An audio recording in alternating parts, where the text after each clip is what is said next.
안녕하세요. 경기도에 사는 30대 여자입니다. 매일 올라오는 사연들을 보면서 어떻게 저런 일을 겪는 사람들이 있을까 하는 생각만 하다가 이제 제가 그 이야기들의 주인공이 되어 이곳에 사연을 보냅니다. 길지 않았던 결혼 생활을 하면서 느꼈던 감정들을 털어놓기 위해 용기를 내어 보내는 사연이니 잘 들어주시고 같이 공감해 주셨으면 좋겠네요. 저는 학생 때부터 그리 공부를 잘하던 학생은 아니었습니다. 누구보다 평범하고 활기찬 학창 시절을 보내면서 고3 중간쯤이나 돼서야 겨우 마음을 잡고 공부를 해야겠다는 생각을 했었고, 그리하여 재수를 하고 대학에 입학했습니다. 제대로 된 연애라고는 한 살 터울의 선배를 좋아했던 게 전부였지만, 그래도 대학에 가서 좋은 사람은 만나보고 싶다라는 마음에 소개팅을 했어요. 내 생각보다 쉽게 풀리지 않았던 소개팅을 의무적으로 계속 나갔었고, 결국 마음에 드는 사람 하나 찾아보지 못하고 저의 대학교 시절이 그렇게 연애 한 번 못하고 허무하게 흘러가는 줄 알았습니다. 저에게는 대학교 같은 과에 다니는 한 남자인 남자친구가 하나 있었어요. 많은 사람들이 말하듯 남녀 간에는 친구가 없다라는 말을 저는 믿지 않았고, 그 친구와 열심히 대학 생활을 하면서 때로는 서로 축하를 해줄 수 있는 사이로 잘 지내고 있었죠. 야, 김미정! 같이 좀 가자! 왜 이렇게 걸음이 빠르냐?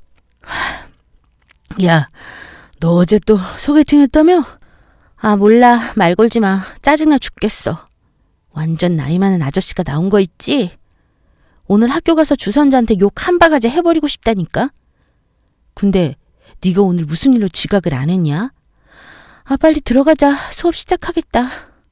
매일같이 붙어 다니며 밥도 같이 먹고 수업도 같이 듣고 늘 붙어 다니다 보니 이제 이 친구가 남자친구인지 여자친구인지 구별도 안 갈 정도로 무신경하게 지내기도 했었어요. 어느덧 우리는 대학교 4학년을 겨우 마치고 좋은 직장에 취업을 해야 하는 상황에 놓였습니다. 대한민국 청춘들이라면 누구나 한 번씩 겪는 고충이지만 좋은 직장에 들어가기 위해 우리는 억지로라도 스펙을 쌓아가며 이력서에 한 줄이라도 추가할 요소를 자꾸 만들어놔야 했고, 누구보다도 이 사회에 지쳐버린 상황이었습니다. 야, 취업하기가 왜 이렇게 힘든 거냐? 그래도 미정이 너는 해놓은 거 많아서 좋겠다. 동훈아, 그러니까 내가 하자고 할 때 공부하라고 했지? 요즘 학점만으로 취업하는 사람들이 어디 있겠어. 지금 내가 쌓아둔 스펙으로도 부족한데 넌 진짜 어디로 취업하려고 그러는 거냐? 우리 지금 이렇게 한가하게 맥주에 치킨 먹을 시간이 없다니까? 나 또 들어가서 자격증 공부도 해야 돼. 얼른 들어가서 공부 좀 하자. 누구보다 뺀질거리던 제 친구 동훈이는 저보다 철이 늦게 든 건지 취업이 코앞인데도 매일 나가서 놀 궁리만 했고, 이러다가 이 자식 누가 데리고 살려나 하는 걱정이 들 정도였습니다. 그렇게 약 4개월 정도 열심히 취업 준비를 마친 저는 제가 들어갈 수 있는 회사란 회사에 이력서를 수시로 넣었고, 떨어지기도 일쑤였지만 포기하지 않기 위해 더욱 노력했었어요. 생각보다 쉽지 않았던 취업 준비였지만 그래도 최선을 다한 저는 마지막으로 원서를 넣은 대기업에 당당하게 합격했습니다. 부모님도 제 지인들도 더할 나위 없이 축하해 주었고, 전 축하의 기쁨을 온몸으로 만끽했죠. 하지만 기쁨도 잠시였어요. 저와 함께 취업을 준비하던 친구들이 하나둘 취업에 성공했지만 저와 가장 가깝게 지냈던 동훈이는 본인의 능력보다 조금은 낮은 기업으로 취업을 하게 되었습니다. 물론 취업을 축하해줘야 하는 상황이 맞지만 동훈이의 아쉬운 표정을 볼수록 축하보다는 위로를 해줘야 하는 상황에 놓이게 되었죠. 온 친구들과 모여 취업 축하 파티를 하던 그날이었습니다. 동훈이가 오지 않아 전 부재중 전화를 3통이나 했고, 결국 연락이 다 통화를 하는데 저한테 이런 말을 했습니다. 미정아, 전화했었네. 축하 파티는 잘하고 있어? 야, 네가 안 오는데 어떻게 축하 파티를 잘할 수 있겠어. 몸이 안 좋은 거야? 너도 취업했는데 같이 파티를 해야 의미가 있지. 집에서 나와 얼른. 내가 사실 오늘 너한테 할 말이 있었는데 도무지 용기가 안 생겨서 할 수가 없겠더라고. 그래서 그냥 집에 있는 게 나을 것 같아서 이렇게 전화라도 한 거야. 사실 나 대학 시절 내내 너만 좋아했고 너랑 좋은 대기업 들어가서 같이 회사 생활 하고 싶었어. 그래도 어쩌겠냐? 내가 열심히 더 노력하지 못한 탓에 떨어졌는걸. 사실 같이 붙어서 같이 출퇴근하면서 회사 다니고 싶었는데 참 아쉽게 됐지. 미안하다. 괜히 이런 말해서. 야, 뭐야? 그런 얘기들은 만나서 해야지. 전화로 하는 게 어딨냐? 네 속상한 마음 알겠으니까 우선 만나서 얘기하자. 얼른 나와.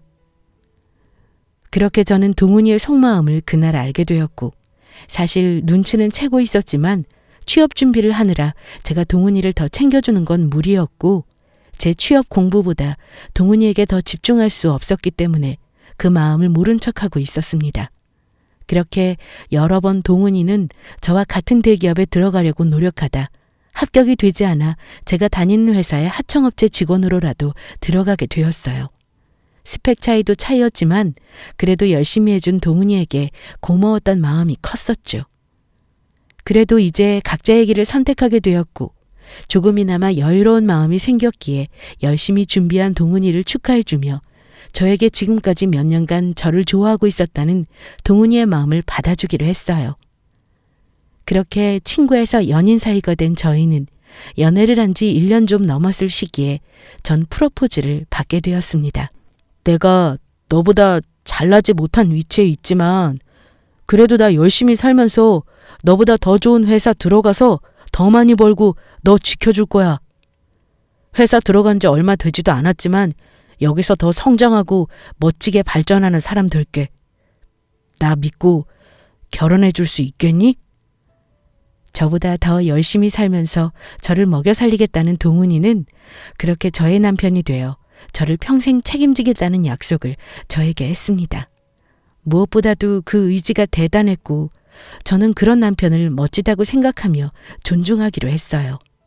저는 그 어떤 이유랄 것 없이 남편의 성실함과 열심히 하는 모습에 감동을 받았고 이 정도의 남자라면 나를 충분히 평생 동안 지켜줄 수 있을 것 같다는 생각이 들었습니다. 그렇게 우리는 대기업에 다니는 아내와 하청업체에 다니는 남편이었지만 결혼에 성공하게 되었고 처음에는 아무런 문제가 없다고 생각하며 아주 잘 결혼 생활을 해나가고 있었습니다. 사실 남자가 덜 벌고 여자가 더 벌고 하는 게 무슨 큰 의미가 있을까 하는 생각이었어요. 누구든 하나라도 잘 벌어서 결혼 생활하는데 어려움이 없으면 사랑으로 다 극복되는 거 아닌가 하는 너무 어린 저의 생각이기도 했습니다. 그렇지만 제 생각과는 다르게 흘러가는 결혼 생활에서 저는 점점 이상함을 감지하기 시작했죠. 가장 처음 제가 느끼게 된 이상한 점은 바로 시댁에서 저를 대하는 태도였습니다. 무엇보다도 시집살이가 가장 큰 스트레스였는데 시아버지에게는 그런 점을 전혀 못 느꼈지만 시어머니는 저랑 전화통화를 하시거나 시댁에 갈 일이 생겨서 방문하게 되면 알게 모르게 저를 내려깎으려는 언행을 일삼았습니다. 결혼 후 처음 시어머님의 생신날이었습니다. 어머님의 생신 전날은 회사에서 큰 프로젝트가 있어서 저는 늦게까지 야근을 할 수밖에 없는 상황이었는데 밤늦게 11시쯤 시누이에게서 전화가 한 통 왔습니다. 어머 언니, 지금까지 회사예요? 아, 다름이 아니라 내일 엄마 생신인 거 알고 있죠? 언니 오신다고 들었는데 한 가지 부탁할 게 있어서요. 저희 엄마 로망 중에 하나가 며느리한테서 12첩 반상 받아보시는 게 소원이었거든요. 그냥 특별하게 이것저것 할 필요 없이 갈비찜이랑 잡채랑 기본 반찬, 그리고 엄마가 생과일 케이크 좋아하시니까 그렇게 준비해서 오면 될 것 같은데 언니 가능하죠? 아닌가? 언니 안 그래도 회사 다니느라 너무 피곤한가? 네? 12첩 반상이요? 제가 방금 퇴근했는데 내일 몇 시까지 가면 되죠, 아가씨? 내일 그래도 아침 8시까지는 와야 같이 아침을 먹지 않겠어요? 그럼 나 언니만 믿고 기다리고 있을게요. 기본 준비는 제가 할 테니까 아까 말한 것 좀 잘 챙겨와줘요. 언니 그럼 끊을게요. 야근까지 한 거 뻔히 알면서 어머님 생신날 아침 8시까지 갈비찜에 잡채에 각종 반찬까지 그리고 케이크까지 챙겨오라는 시누이 때문에 열이 받아 남편에게 하소연을 좀 했습니다. 아니 자기야, 아가씨가 나한테 내일 8시까지 12첩 반상을 준비해서 케이크까지 사오라는데 이게 맞는 걸까? 나 오늘 정말 너무 피곤한데 어떻게 해야 해? 자기 생각은 어때? 그래도 결혼하고 처음 맞이하는 엄마 생신인데 그 정도는 당신이 회사 생활이 아무리 바빠도 미리미리 준비했어야 하는 게 아닐까? 내가 당신이라면 조퇴를 해서라도 준비했을 것 같은데 이제 와서 이 새벽에 어떻게 준비하려고 그래? 아무리 바빠도 미리미리 챙길 건 챙겨야지. 뭐 별 수 있나? 안 해주면 엄마가 엄청 서운해하실 거 뻔한데 잠 못 자더라도 해서 가져가는 게 맞는 것 같은데. 속 터지는 남편의 말에 저는 넋을 잃었고 이 자정이 다 된 시간에 식자재를 구할 방법이 없어 내일 맛있는 거라도 사드려야겠다는 생각에 식당 예약을 해놓고 시어머니에게 그리로 오시라고 문자를 남겨놓고 잠이 들었습니다. 다음 날 시댁 식구들은 제가 말한 고급 한정식 집으로 오셨고 제 생각과는 다르게 분위기가 썩 나쁘지 않았습니다. 그래도 며느리 덕에 고급 한정식당도 와보고 돈이 좋긴 좋네. 아, 어머님, 이번에 제가 프로젝트하고 너무 많이 바빠서 미리미리 신경 못 써드려서 죄송해요. 어머님한테 뭘 사드려야 좋을지 몰라서 현금으로 준비했는데 괜찮으신가요? 뭐 돈을 잘 벌다 보니까 돈이 최고다 그런 거냐? 뭐 어찌됐든 네가 바빠서 시간이 없다는데 같이 밥 한 끼 먹는 것도 난 참 고마워 죽겠다 얘. 안 그래도 아침에 계좌 확인했는데 그걸로 요즘 뭘 산다니? 꼴랑 100만 원 가지고 사러 갈 게 있나 싶다마는 이따 백화점 가서 내 돈 얹어서 살 거 있나 한번 보마. 이게 죽어도 욕먹는다는 상황인가 싶었습니다. 저는 나름대로 바쁜 와중에 준비하려고 많은 노력을 했고 하다못해 손편지도 짧게나마 준비해서 어머니께 드렸는데 여간 서운하신가 보다 싶어서 죄송한 마음도 들었습니다. 식사를 다 마친 후 가족들과 헤어지고 집으로 오는 길에 차 속에서 남편이 저에게 이런 말을 했어요. 당신은 뭐든 돈으로 해결하려고 하는 게 있는 것 같아. 당신이 보기에도 그렇지 않아? 무슨 소리야 그게? 내가 뭘 돈으로 해결하려고 해? 이번에는 어쩔 수 없는 상황이었고 갑작스러웠잖아. 용돈도 넉넉하게 넣어드린다고 보낸 건데 어머니 마음에 안 드셨으면 어쩔 수 없지만 요즘 어르신들도 물건보다는 현물을 더 좋아하시니까 나름 생각해서 드린 건데 자기는 무슨 말을 그렇게 서운하게 해? 돈 좀 번다고 유세 떠는 것 같잖아. 어른들이 보기에는 어떨 것 같아? 난 오늘 당신한테 좀 실망했어. 진짜 기가 막히는 남편의 말에 저는 황당했고 더 이상 대답을 이어나갈 수 없었습니다. 정작 남편 본인은 어머니께 아무런 선물이나 용돈도 챙겨주지 않았어요. 요즘 회사 사정이 어렵다니 어쩐다니 하면서 내년에는 더 잘 챙겨드리겠다는 말뿐이었고 모든 준비는 다 제가 했기 때문에 더욱더 황당하고 억울한 상황이었습니다. 시집살이를 하는 기분을 느낀 건 이뿐만이 아니었습니다. 시누이가 임신을 하게 되어 아이를 낳았고 주말마다 시누이는 어머님 댁으로 출근하듯이 거의 친정에 붙어 살았을 때였습니다. 그래. 너 주말에 쉰다 그랬지? 집에 좀 와라. 요즘 통 얼굴 보기가 그렇게 힘들어서 어쩌니? 저번에 보니 얼굴도 많이 상했던데 집에 와서 밥도 좀 먹고 쉬다 가라. 동훈이한테는 아까 전화해서 얘기했으니까 아침 일찍 오도록 해. 다른 건 필요 없고 올 때 딸기나 뭐 과일 같은 것 좀만 사와라. 네? 주말이요? 네 어머님. 안 그래도 그날 동훈 씨랑 대부도 가서 바람 좀 쐬고 오려고 했는데 어머님 댁으로 동훈 씨가 간다 그랬나요? 제가 통화해보고 연락드릴게요. 남편에게 저는 다급하게 전화를 했고 주말에 시누이네도 온다고 하니 어머님 댁으로 가자는 남편의 말에 다소 서운하긴 했지만 그 마음을 들키긴 싫었어요. 시간이 지나 주말이 되었고 저희 부부는 양손 가득 과일을 사들고 시댁에 가기로 했습니다. 이걸로 사면 되려나? 어머님이 딸기 사오라고 하시던데 요즘 딸기가 안 보이네? 아니면 포도나 샤인머스켓이라도 사갈까? 다른 거 좋아하시는 과일 없으셔? 아니, 딸기를 사오라는데 포도나 샤인머스켓을 사가지고 가면 어떡해. 이럴 땐 자기 진짜 푼돈 아끼려고 하는 것 같아서 미워 보인다니까. 가다가 다른 마트 들려봐야지 그걸 그냥 포기해버리냐? 엄마가 콕 집어서 딸기 사달라고 한 건데 어떻게든 찾아서 사가야 될 거 아니야. 딸기 그거 얼마나 한다고. 아니, 무슨 소리야? 내가 딸기 값을 아끼겠다고 그런 게 아니라 지금 요즘 딸기철이 아니라 그런지 잘 안 보이니까 다른 거라도 제철 과일 사가자는 거잖아. 무슨 말이 그래? 그리고 딸기보다 샤인머스켓이 더 비싸거든? 자긴 왜 꼭 이럴 때 자꾸 돈 얘기를 하는 거야? 아, 몰라, 됐어. 그냥 대충 아무거나 그럼 사가지고 가. 대충 사다 주면 먹겠지 뭐. 가끔 이렇게 남편은 알게 모르게 저를 꼬인 마음으로 대했고 저는 그런 부분이 쉽게 이해되지 않았습니다. 마치 우리가 사회생활을 하다 보면 몇 번 마주하게 되는 자격지심이 있는 사람처럼 군다고 해야 할까요? 별것도 아닌 제 말에 꼬리를 물며 약간 비꼬는 듯한 남편의 대화 방법이 정말 마음에 들지 않았지만 싸우고 싶지 않아서 그냥 넘어간 적이 한두 번이 아니었습니다.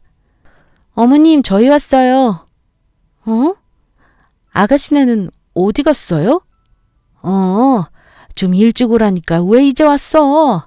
아이고, 나 죽겠다. 허리 아파 죽겠네, 진짜.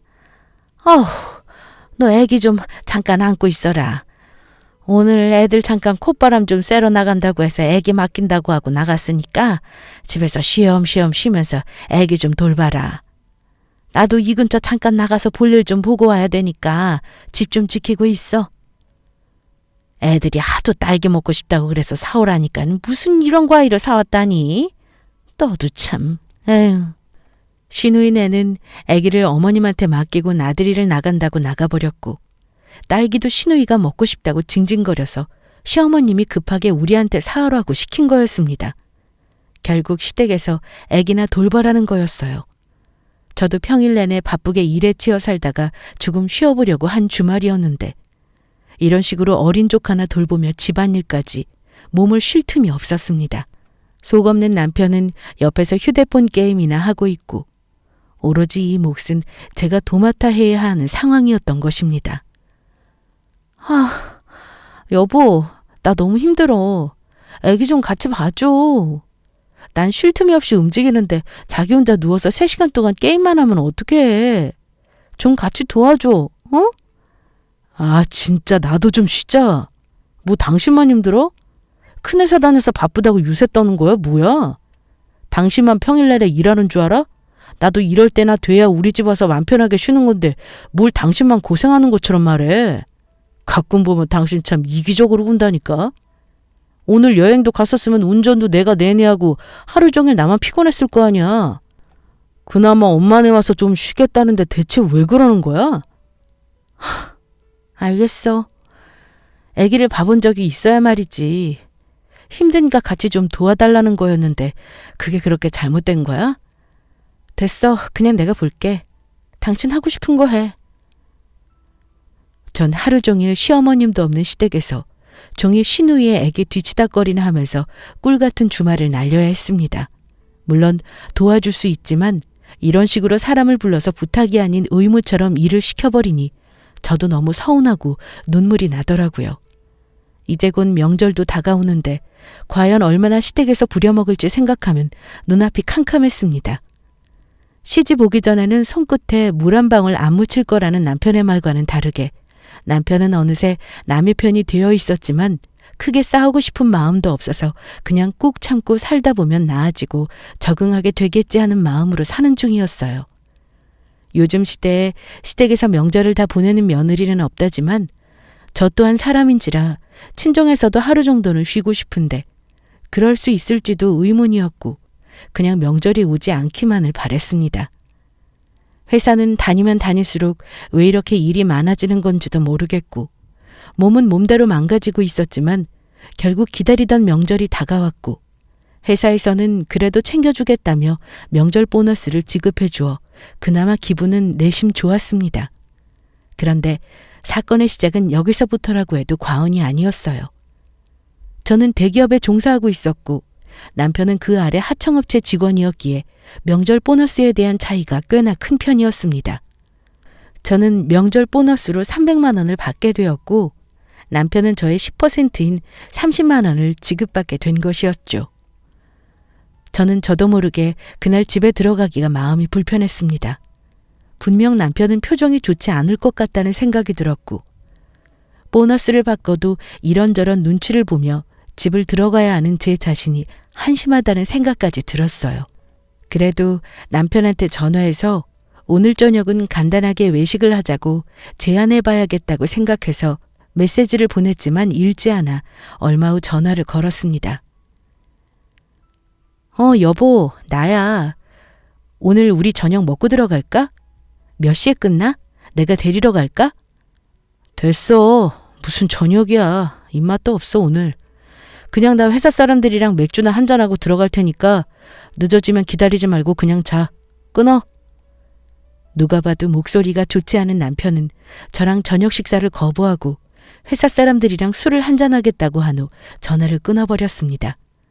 보나마나 명절 보너스 때문에 기분이 울적해 보여서 마음이 좋진 않았어요. 물론 내가 잘못한 건 없지만 길을 못 펴고 사는 듯한 남편을 볼 때면 한없이 위축되어 보이고 괜시리 미안한 마음이 들기까지 했지만 그래도 별 수 있나, 좀 더 잘 챙겨주고 보살펴주면 좀 나아지겠지 하는 생각에 남편을 좀 더 존중해줘야겠다는 생각을 했습니다. 그 다음 날 아침, 전날 거하게 술을 한잔한 남편을 위해서 일찍 일어나 북엇국을 끓여주었고 저는 넌지시 기분 풀게 해주기 위해서 남편에게 말을 걸었어요. 여보, 이번에 우리 엄마 집에 세탁기가 고장나서 바꾸려고 하는데 이왕이면 보너스도 나왔으니까 내 보너스에 돈 좀 보태서 시댁 세탁기도 같이 바꿔드릴까? 이왕이면 바꾸는 김에 같이 해드리면 어머님도 좋아하실 것 같은데 자기 생각은 어때? 세탁기? 장모님의 세탁기 사달라고 하셨어? 저번에만 봐도 멀쩡한 것 같은데. 엄마 세탁기 8년 이상 쓰셨거든. 이번에도 AS 받아서 그냥 쓰시려고 했는데 고치러 왔던 기사님도 고개를 절레절레 흔들었다나 뭐라나. 그래서 그냥 새 걸로 바꿀까 싶었거든. 당신이 알아서 해. 엄마 취향은 모르니까 뭐 당신이 알아서 잘 고르겠지. 그렇지. 뭐 세탁기야 비슷비슷하니까 성능 좋은 걸로 한번 알아보고 사드려야겠다. 엄마도 시어머님도 좋아하시겠지?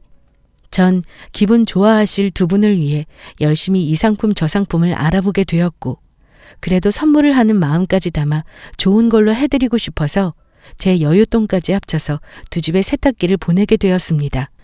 당연히 기분 좋게 받아주실 생각하니 이래서 돈을 버는 거지 하며 뿌듯한 생각이 들었어요. 며칠 후 세탁기가 도착했는지 엄마는 저에게 전화를 하셔서 고맙다고 연신 말씀하셨고 생각보다 성능도 좋고 디자인도 마음에 드는데 괜히 돈만 많이 쓰게 한 건 아닌지 미안하다는 말씀을 연신하시며 고맙다는 마음을 전해주셨어요. 얼마 지나지 않아 회사 근무가 끝나고 퇴근길에 시어머님께서도 전화를 하셨습니다. 당연히 시어머님도 기분 좋게 사용해 보시고 전화를 하시나 보다 해서 밝게 전화를 받았죠. 네, 어머님. 세탁기 사용은 해보셨어요? 쓰기 불편하진 않으세요? 예. 너 내가 모자른 거니 정신이 없는 거니? 그래, 네가 사준 세탁기는 고맙게 받겠다. 근데 어떻게 네가 그럴 수 있니? 감히 우리 집을 상대로? 네? 그게 무슨 말씀이세요, 어머님?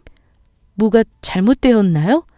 아니, 동훈이한테 아까 전화로 들어보니까 친정네랑 우리랑 똑같은 걸로 사다 준 거라면서? 네. 이왕이면 같이 바꿔드리고 싶어서 어머님 댁도 해드린 건데 무슨 문제 있으신가요? 네, 참 어이가 없어서. 어떻게 친정이랑 시댁이랑 똑같은 걸 사주니? 내가 그 말 듣고 황당해서 전화했다. 아무리 그래도 그렇지 네 집이랑 우리 집이랑 같니? 시댁네 보내는 선물이랑 친정에 보내는 선물 똑같이 하는 사람은 이 세상에 너같이 모자른 년 하나일 거다. 내가 이거 받으면 기분 좋아서 전화할 줄 알았겠다만 사람을 무시해도 정도가 있지. 집도 우리 집이 훨씬 큰데 개집만한 집구석에 들어갈 세탁기나 보내는 건 네 시댁 기만하는 것밖에 더 되니? 이래서 여자는 잘 들어야 된다는 말이 있는데 내가 사람 보는 눈이 바닥이었네. 참나. 다른 걸로 바꿀 거 아니면 와서 당장 가져가라. 아니, 어머님, 너무하세요. 전 그래도 친정 세탁기 고장나서 바꾸는 김에 시댁 것도 같이 바꿔드리고 싶은 마음에 고르고 골라서 신중하게 선택해서 산 건데 그냥 친정이랑 같은 모델 해드렸다는 이유로 이렇게까지 심하게 말씀하실 필요가 있으신가요? 뭐가 싫어서 그러시는 건지 이야기를 해주세요. 그저 친정이랑 같은 걸 사와서 그러신 거예요? 니네 친정집이랑 우리 집이랑 같냐는 말이야. 그래. 막말로 얘기해보자. 솔직히 내 아들보다 네가 훨씬 더 잘 벌면 시댁을 좀 더 챙기고 신경 써야 하는 거 아니니? 네가 자꾸 이런 식으로 하니까 내 아들이 기가 죽어서 기 한 번 못 펴고 결혼 생활 하는 거 아니야. 넌 참 애가 예전부터 눈치가 없어서 어떻게 해야 되나 싶었는데 이런 선물 하나 하는데도 눈치코치 없는 거 보면 참 내 아들이 얼마나 개고생하고 사는지 안 봐도 비디오다 비디오야. 그러니까 내 아들이 자꾸 며느리한테 지고 산다느니 그런 말이 동네에서 돌잖니?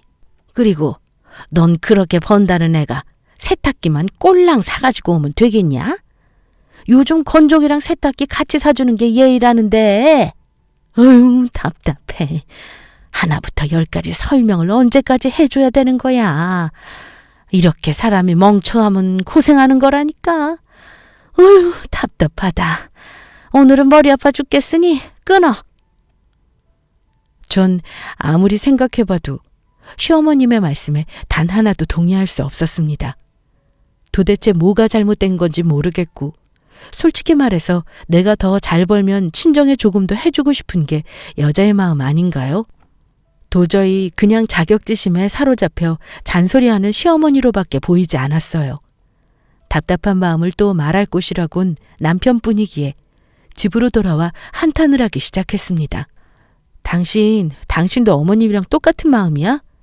내가 우리 집이랑 당신네 어머님의 똑같은 세탁기를 사드린 게 잘못된 거라고 생각해? 나 오늘 정말 너무 속상하다. 내가 뭘 잘못했는지 모르겠다고. 당신은 그게 문제야. 엄마가 다 당신 생각해서 해주는 말이잖아. 내가 말은 안 했어도 그동안 얼마나 참고 살았는 줄 알아? 여자가 남자보다 더 번다는 게 남자 입장에서 얼마나 서럽고 기죽는 일인 거 몰랐지? 당신보다 내가 더 잘 버는 사람이었으면 나 당신 친정집에 이런 대우 안 했어. 알아? 사람이 양심이 있으면 상대방 집에 더 챙길 줄도 알아야지. 뭐만 하면 똑같이 해주려고 하고 우리 엄마 서러운 걸 보고 싶어서 그런 거라면 당장 그만둬. 엄마 입장에서는 얼마나 속상하고 마음 아프시겠어? 당신이 자꾸 그러니까 엄마 사는 동네 사람들이 우리 갈 때마다 수군수군 대는 거 당신은 못 느끼겠어? 난 당신이랑 결혼해서 살면 나한테 내조하며 열심히 우리 가족도 알뜰살뜰 챙길 거라고 생각했는데 진짜 당신한테 실망이야. 그러면서 나한테 서운함을 표현하라고 하지 마. 나도 힘들어. 물론 남편의 말은 무슨 말인지 알겠지만 이게 이렇게까지 욕먹을 일인가 싶기도 하고 괜히 선물한다고 했다가 욕만 죽어라 먹는 기분이 들었습니다. 제가 그렇게 잘못한 거였을까요? 남편의 말을 계속해서 듣는데 정말 서러움이 극에 치닫았고 저는 눈물이 멈추질 않았어요.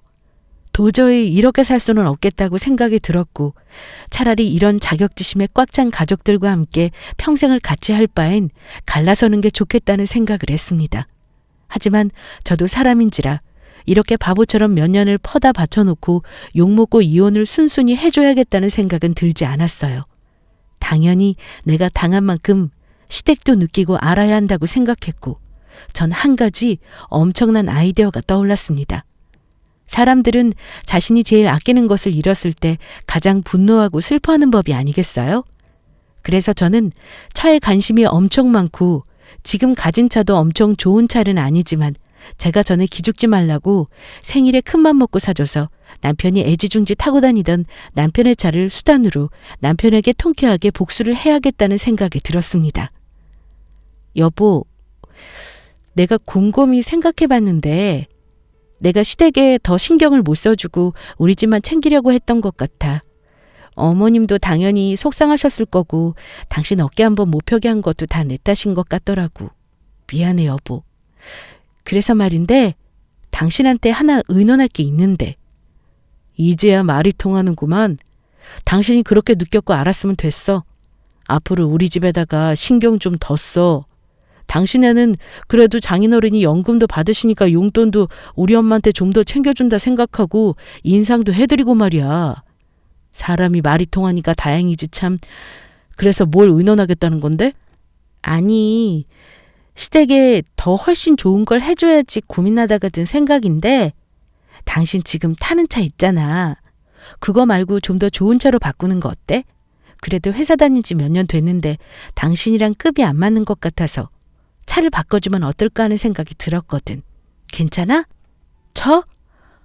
차 안 그래도 수리 몇 번 하고 그러니까 더 타고 다녀도 되나 싶긴 했는데 진짜로 내 차 바꿔줄 거야? 어떤 걸로 바꿔줄 건데? 갑자기 기분이 좋은데 당신 이제야 정신 차린 것 같아서 내가 다 기분이 풀린다. 얼른 엄마한테도 전화해줘야겠다. 한껏 들뜨고 신난 남편을 보며 저는 표정 관리하느라 죽는 줄 알았습니다. 세상 살면서 저렇게 사람이 멍청하고 눈치 없고 자격지심에 꽉 찬 사람이라는 걸 왜 이제야 알아버린 걸까요? 남편이 지금 타고 다니는 차를 우선 팔게 하고 그걸로 저는 위자료라도 받아낼 심산이었습니다. 남편 앞으로 제대로 된 재산이라고는 저 차 한 대뿐이었거든요. 집도 제 명의로 되어 있었고 이 집도 사실 남편 명의로 하라는 걸 제가 혹시 모르는 마음에 절대적으로 명의는 제 명의로 해야겠다 싶어서 머리를 굴려서라도 제 것으로 지키고 있는 거라 남편에게는 지분이 단 1%도 없었습니다. 저와 얘기를 끝내고 들뜬 남편은 여기저기서 전화를 하면서 자동차에 대해 사람들이랑 통화를 하질 않나. 진짜 제가 보기에도 그 꼴이 너무 우스워 보였죠.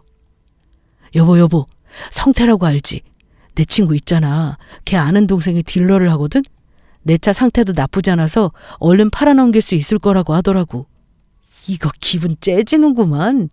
차 팔아서 엄마 용돈 조금 챙겨드리고 우리 목돈으로 가지고 있으면 되겠다. 그치? 다음 주에 만나서 차는 해결보기로 했으니까 당신도 좋은 차 알아보고 나한테 말해. 맘에 든 차는 많은데 뭐 당신이 사준다고 하니까 당신 안목도 믿어보지 뭐. 남편은 반쯤 정신 나간 소리를 하면서 신나하는데 어떻게 이걸 더 통쾌하게 복수를 해줄까 고민하던 찰나 시어머니에게도 전화를 해서 이 사실을 알렸습니다. 그래, 동훈이한테 전화 받았다. 차를 바꿔준다고 그랬다며? 네가 이제야 내 말 듣고 네 남편을 챙기나 보구나. 그렇게 여자가 남자 내조하면서 살아야 여자답지. 버는 만큼 써야 또 그만큼 들어오는 거야. 알겠어? 차는 외제차로 이번에 뽑아주는 게 네 남편 기살리기에도 좋으니까 잘 알아봐라. 내가 차 쪽은 무지하니까 동훈이랑 상의해서 좋은 걸로 한 5년 이상은 탈 수 있는 걸로 골라서 가져와봐. 한번 봐야 알지. 네, 어머님. 저번에는 제가 죄송했네요. 어머님 말씀이 100번 다 맞죠. 남편 기죽이는 게 와이프가 되면 안 되겠죠. 저도 다시 생각해보니까 제가 많이 잘못한 것 같아서요. 이참에 차나 바꿔줄까 해요. 다음 주에 어머님 댁 앞으로 새 차 가지고 가기로 했으니 연락드릴게요. 그럼 쉬세요. 저는 마음에도 없는 말을 일장연설 시어머니에게 늘어놓으면서 속으로는 어떻게 복수해 줄지 칼을 갈고 있었습니다. 제가 너무하다고 생각하는 분들도 계시겠지만 저에게는 정말 결혼 생활 내내 제가 번 돈으로 70% 이상을 시댁에다가 쏟아부었고 돌아보니 그만한 호구 며느리가 없었구나 싶었지만 그만큼 해주고도 욕을 먹는 결혼 생활을 몇 년간 하니 이제 이렇게 살면 안 되겠다는 생각이 확 들었습니다. 대망의 그날이 되어 저는 남편과 시어머님을 시댁 앞에서 만나 뵙기로 하고 찾아갔습니다. 하필이면 제가 같이 일하는 회사 선배의 남편 차가 요즘 세상에 내놓으라는 엄청나게 비싼 외제차였는데 선배한테 자초지정을 설명하고 제 상황까지 얘기해주고 나니 너무 흔쾌히 그 차도 빌려주겠다고 해서 선배네 차와 제가 산 20년 이상 된 똥 같지도 않은 외제차 2대가 나란히 시댁 앞에 놓여 있었습니다. 두 발 벗고 뛰쳐나오는 시어머님과 멍청한 남편 놈은 입을 헤헤 벌리며 오더군요. 아마 비싼 선배네 차가 지 차라고 착각하고는 뛰어나오는 거였겠죠? 어떻게 사람들이 저렇게 살 수 있는지 그때까지도 조금이나마 있던 정이 뚝 떨어졌어요. 와, 뭐야 이거. 당신 한턱 제대로 쐈겠는데 이거 진짜 나한테 주는 선물이야? 이 차 어디서 구했어? 와, 엄마 이거 봐. 이거 우리나라에 몇 대 없어. 이걸 사준 거야? 고마워 여보. 와, 나 진짜 감동해서 입이 안 다물어져. 어머머머, 이게 그렇게 비싸냐? 아우, 비싼 차라 그런지 때깔도 좋고 모양새도 그 전 거보다 훨씬 낫다 얘. 그래도 네가 이제야 제대로 돈 쓸 줄 아는구나. 둘 다 비싼 차를 보더니 눈이 휘둥그레 돌아가서는 깔깔거리는 모습이 제 눈에는 너무 웃기기만 했습니다. 속으로 실컷 비웃고 이제 진짜 사실을 알려야 할 때였죠. 무슨 소리세요? 이 차가 아니고 저 옆에 저 차예요. 내가 이런 좋은 차 살 돈이 어디 떼고 그래요. 제 돈 싹 다 어머님네 자잘한 빚 갚아드리고 어머님 품위 유지하라고 용돈 챙겨드리고 한심한 남편 뒷바라지 하는데 다 들어갔는데 제가 무슨 돈이 있어서 저런 고급 외제차를 사요? 안 그래도 어머님이 남편 어깨 펴고 기 살려줄 수 있게 외제차로 사라고 하셔서 외제차 중에 제일 저 머저리 같은 남편이랑 딱 어울리는 걸로 사왔는데 이제 만족 좀 하시겠어요? 뭐? 당신 미쳤어? 엄마 뭐라고 좀 해봐. 이 똥차를 어떻게 타고 다니라는 거야? 장난해? 됐고 당신이랑 당신 어머님네 가족 이제 나 없이 잘 먹고 잘 살아봐. 나처럼 융통성 없고 남편 기죽이는 옆에 애랑 지금까지 살아주느라 고생 좀 했을 테니 그렇게 입에 달고 살던 외제차 꼭 타고 다니길 바라고 저 차는 당신이 폐차를 하든 타고 다니든 알아서 해. 그리고 차 판 돈은 위자료로 챙겨둬야 할 테니 어디 쓸 생각 마. 그리고 어머님, 지금까지 자기 아들 기죽이고 살게 했다고 저한테 그렇게 심한 욕도 서슴지 않으셨죠. 당신 아들같이 노력 없이 남의 피 빨아먹으며 살려고 하는 남자를 어떤 여자가 데리고 살지 눈에 안 봐도 훤하네요. 제 말이 틀렸나요? 하실 말씀 있으시면 해보세요. 다시는 당신의 가족들 만날 일 없을 테니까 지금 아니면 할 일도 없을 거예요. 뭐 이런 미친 여자가 다 있어? 먹여주고 입혀주고 지금까지 보듬어줬더니 네 년이 이렇게 우리 가족을 하찮게 봐? 아이고 동네 사람들 며느리가 시어머니한테 사기치네. 아이고 나 서러워서 살겠나. 네가 사람이냐? 어떻게 우리 집에 네가 이럴 수 있어? 돈 좀 잘 번다고 유세 따는 거야 지금? 네, 댁 아들보다 잘 벌고 잘 써서 유세 부리는 겁니다. 앞으로는 이 집에 들어갈 돈 코딱지만큼도 없고 볼 일도 없으니 저는 짐 챙겨서 친정에 보낸 지 오래니까 다신 저랑 마주칠 생각도 하지 마세요. 집도 부동산에 내놨는데 금세 나가더라고요. 한 달 안에 새 입주자 들어온다고 했으니까 당신도 당장 가서 짐 빼고 이혼 도장이나 찍어 보내. 전 그대로 뒤도 돌아보지 않고 친정집으로 달려왔고 그간 쌓아온 것들이 속이 다 풀렸습니다. 엄마도 잘했다고 한참을 울며 불며 속 시원하다고 하셨고 저 또한 저만의 새 인생을 살아갈 생각하니 앞이 뻥 뚫린 것 같아서 차라리 마음이 너무 편해졌어요. 그렇게 저는 남편과의 이혼 절차를 끝내고 지금은 누구보다 멋진 커리어 우먼으로 회사 생활과 저의 인생 그리고 우리 가족들만 오로지 알뜰살뜰하게 챙기며 행복한 생활을 하고 있는 중입니다. 남편의 집이야 매달 제 돈만 갉아먹고 살다가 이제 제가 없으니 슬슬 풍비박산이 나는 소리가 들렸고 남편의 집에 실체를 알게 된 신우의 남편 또한 남편 집을 개무시하며 시댁에 들리지도 않았다는 얘기가 있더군요. 남의 돈을 수단으로 본인들의 목적만 배부르게 채우려는 자격지심으로 똘똘 뭉친 한 가족을 이렇게 털어내니 속이 다 시원합니다.